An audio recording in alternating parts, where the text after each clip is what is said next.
Mince, elle s'est réveillée, la mariée du cimetière. Nous devons partir, maintenant. Je devais retourner dans mon corps au plus vite, mais je n'arrivais plus. Et puis, Mac a porté mon corps et s'est enfui. Je l'ai suivi. Quand j'ai regardé en arrière, je l'ai enfin vue. La mariée du cimetière. Farah. Comment? Elle connaissait mon nom et c'est pour moi qu'elle est venue.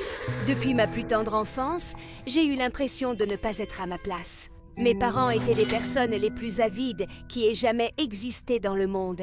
En ce moment même, ils arnaquent une pauvre vieille femme. Et je devais simplement regarder. Vous l'avez cassé, ce n'est pas notre problème. S'il vous plaît, c'était pour ma fille. Je veux juste récupérer mon argent. Pas de remboursement.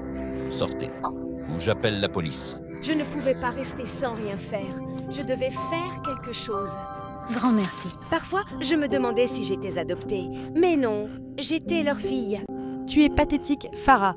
Tu lui as donné ton argent de poche? C'est vous qui êtes pathétique. J'ai entendu, chérie, et tu es privée de sortie. Je me fichais d'être privée de sortie. J'étais toujours seule de toute façon. Mes araignées étaient mes seules amies. Elles ne mentaient pas.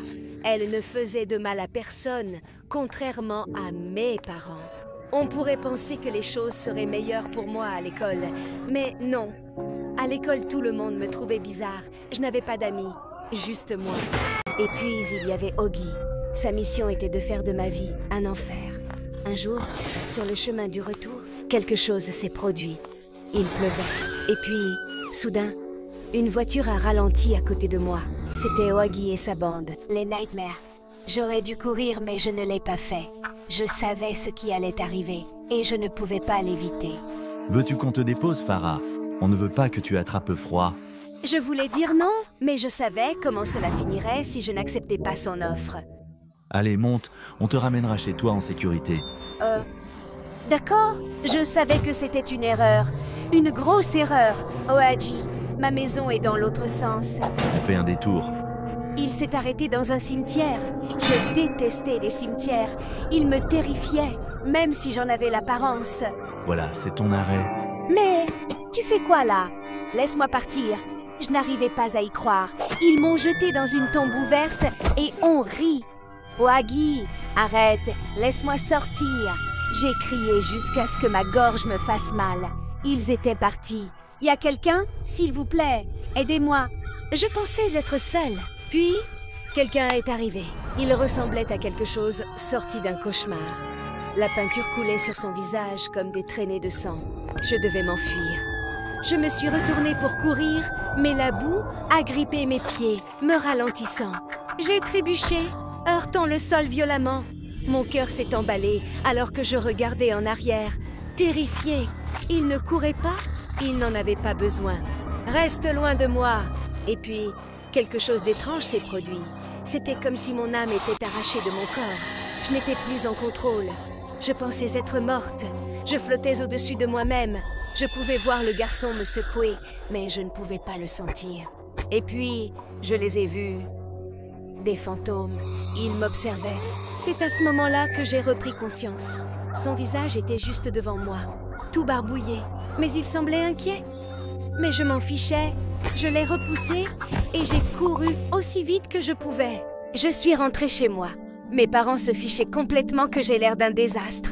Sous la douche, je ne pouvais pas m'empêcher d'y penser. Cette tombe, ce garçon au visage peint, tous ces fantômes. Je continuais à les voir encore et encore. J'ai sorti mon ordinateur portable, espérant trouver une explication. Quelque chose, n'importe quoi, pour donner un sens à tout ça. Projection astrale? Ça semblait insensé. Mais ce qui m'est arrivé, ce n'était pas normal. Je ne pouvais pas le nier.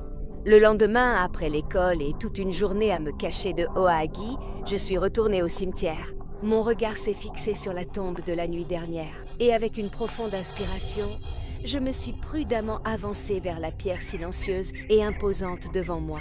Juste au moment où j'allais toucher la tombe, je l'ai entendue. Pourquoi es-tu revenu ici? Je pourrais te demander la même chose. Je m'appelle Max Kellington. Je suis fossoyeur, donc je dois être ici. Un fossoyeur? Waouh! Je suis Farah. Et c'est quoi cette peinture sur ton visage?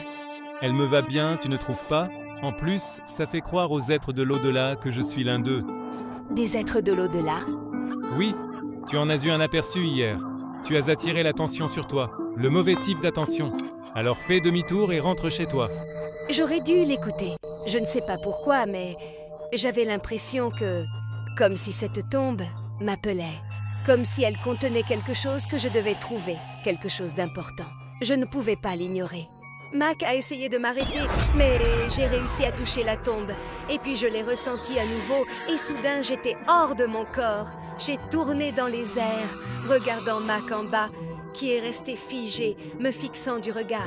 Tu peux me voir, n'est-ce pas? Oui, je peux te voir, mais ce que tu fais s'appelle jouer avec le feu. Allez, c'est plutôt amusant. Regarde-moi, je vole. Tu ne trouves vraiment pas ça cool? Ce n'est pas une blague. Tu joues avec quelque chose de dangereux. Les esprits, ils peuvent te sentir et ils observent. Pile à ce moment-là, un bruit est venu de l'intérieur de la tombe, comme si quelque chose ou quelqu'un se réveillait. Mac, que se passe-t-il? Mince, elle s'est réveillée, la mariée du cimetière. Nous devons partir, maintenant. Je devais retourner dans mon corps au plus vite, mais je n'arrivais plus. Et puis, Mac a porté mon corps et s'est enfui. Je l'ai suivi. Quand j'ai regardé en arrière, je l'ai enfin vue. Farah! Elle connaissait mon nom et elle venait pour moi. J'ai volé après Mac, désespérée d'échapper à la mariée. Dès que j'ai franchi les portes, l'attraction s'est relâchée. J'ai finalement réussi à retourner dans mon corps. Les esprits ne peuvent pas quitter les portes du cimetière, mais ça ne veut pas dire que tu es en sécurité. Mac m'a emmené chez lui. C'était petit, mais ça semblait sûr. Je tremblais encore de ce qui s'était passé, mais pour la première fois, j'ai senti que je pouvais peut-être reprendre mon souffle. Quand il a essuyé la peinture, je ne m'attendais pas à ce qu'il ressemble à ça. Si beau. Oh mon Dieu, pourquoi cacher un si beau visage? Les fantômes ne s'intéressent pas vraiment au physique. Tes pouvoirs, la projection astrale, c'est dangereux, Farah. Ton corps, il est vide quand tu le quittes. Et cela en fait une cible. Les esprits, les âmes en peine, ils y voient une opportunité. Trop d'infos à retenir. Et la mariée, qui est-elle? C'était une femme riche de cette ville il y a des années. Elle est morte le soir de son mariage. C'est tout ce que je sais. Elle hante le cimetière depuis, cherchant vengeance. Elle connaissait mon nom, Mac. Elle m'a appelé. C'est assez bizarre. Les esprits ne connaissent pas les noms des gens au hasard. Ce n'est pas comme ça que ça fonctionne. Toi, tu dois avoir un lien avec elle. Le lendemain, j'avais déjà assez de soucis. Des fantômes, un cimetière maudit, les avertissements de Mac. La dernière chose dont j'avais besoin, c'était que Oagi m'embête. Et puis, avant que je ne m'en rende compte, il a pris une très bonne claque. Je m'en fichais maintenant. Tu vas payer pour ça, Farah. Je te le promets. Après les cours, je suis allée au cimetière et Mac n'était pas là. Je me suis dirigée vers le mausolée en me répétant que tout irait bien, tant que je restais dans mon propre corps. Alors Aurélia, la mariée, la maudite. Mais comment étais-je liée à elle? Un faible scintillement a attiré mon regard dans l'ombre. Je n'arrivais pas à y croire. Ce médaillon, il venait de Timeless Trinket, la boutique de mes parents. C'était plus qu'une coïncidence. Connaissez-vous quelqu'un nommé Aurélia? Où as-tu entendu ce nom? Reste en dehors des choses qui ne te concernent pas. Je le savais. J'ai touché un point sensible. Je savais que mes parents cachaient quelque chose, mais quoi? Je devais montrer le médaillon à Mac? Tu es allé au cimetière et à cette tombe, après que je t'ai dit de ne pas y aller? Oui, mais regarde ce que j'ai trouvé. Un médaillon. Il vient de Timeless Trinket, la boutique de mes parents. Mac, il y a un lien. Tu avais raison. Nous avons passé des heures dans la nuit à essayer de déverrouiller le médaillon. J'ai même voulu le briser. Mais Mac m'a arrêté, le manipulant soigneusement jusqu'à ce qu'il s'ouvre. Le regarder se concentrer comme ça m'a laissé un peu étourdie. Mais quand le médaillon s'est ouvert, je n'étais pas prête. Je n'étais pas prête à voir ce visage. C'est mon père. Ton père? Les pièces se sont assemblées.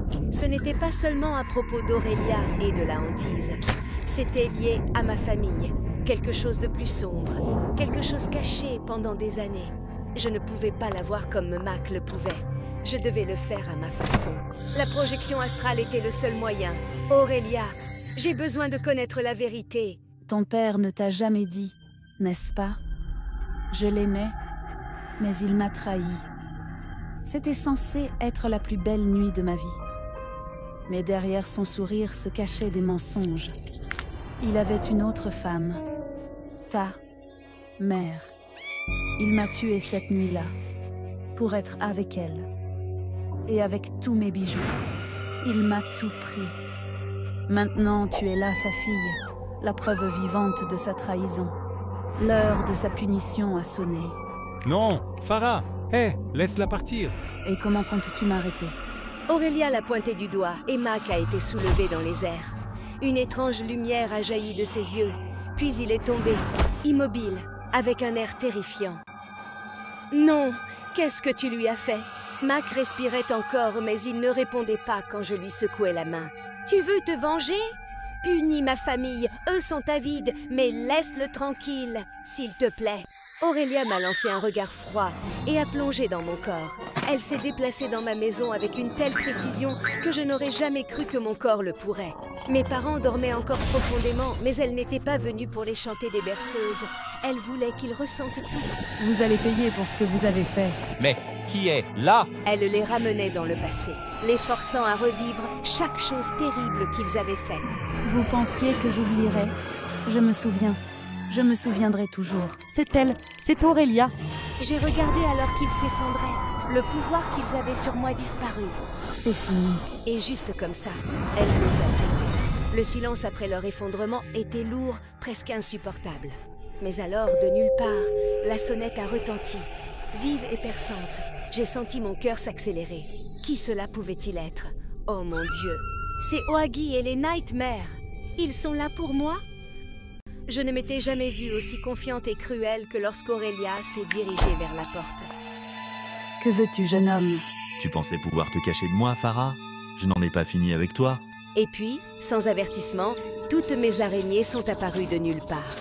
Elles se sont répandues, couvrant le sol, rampant vers la porte avant de se jeter sur Ohagi et sa bande. J'ai vu le sourire de Ohagi disparaître, ses yeux s'écarquillaient alors que les araignées s'approchaient. Mais qu'est-ce que... Les araignées ont sauté directement sur leur visage. Enlevez-les, enlevez-les. Sa bande se précipite vers la porte, traînant Ohagi, hurlant alors qu'il s'enfuit dans la nuit. Il pensait qu'il pouvait me faire peur. Mais Aurélia lui a montré la peur, la vraie peur. Au matin, Aurélia m'a ramenée au cimetière. D'un simple geste de la main, Mac s'est réveillé. Confus, regardant autour de lui, je lui ai tout expliqué. S'il te plaît, maintenant laisse-la partir. Tu as eu ta vengeance. Je vois que tu tiens à elle. Tu l'aimes bien, hein? Oui, c'est vrai. Alors, d'accord. Une lumière chaude a commencé à irradier de mon corps, comme le soleil perçant à travers les nuages. J'ai regardé l'esprit d'Aurélia se défaire et s'éloigner, me laissant reprendre ce qui était mien. Mac! Sans réfléchir, j'ai jeté mes bras autour de lui, m'accrochant comme s'il était mon ancre. Nos regards se sont croisés, et avant que je m'en rende compte, je l'ai embrassé. Doucement d'abord, puis plus profondément, rempli de tout ce que nous n'avions pas dit. Il m'a attiré plus près, et pendant un moment, le monde a disparu. Un mois plus tard, j'étais de retour à l'école. Mais cette fois, Mac était avec moi. Quant à ma mère et mon père, ils étaient dans un asile psychiatrique après tout ce qu'Aurélia leur avait montré, tandis que Ohagi et sa bande étaient en désintoxication. Regardez un peu ces cinglés là-bas. Ce sont des monstres. J'aime être bizarre. Moi aussi. Nous étions heureux. Bizarre, peut-être, mais enfin libre. Quant à la projection astrale, je l'utilisais quand j'en avais le plus besoin.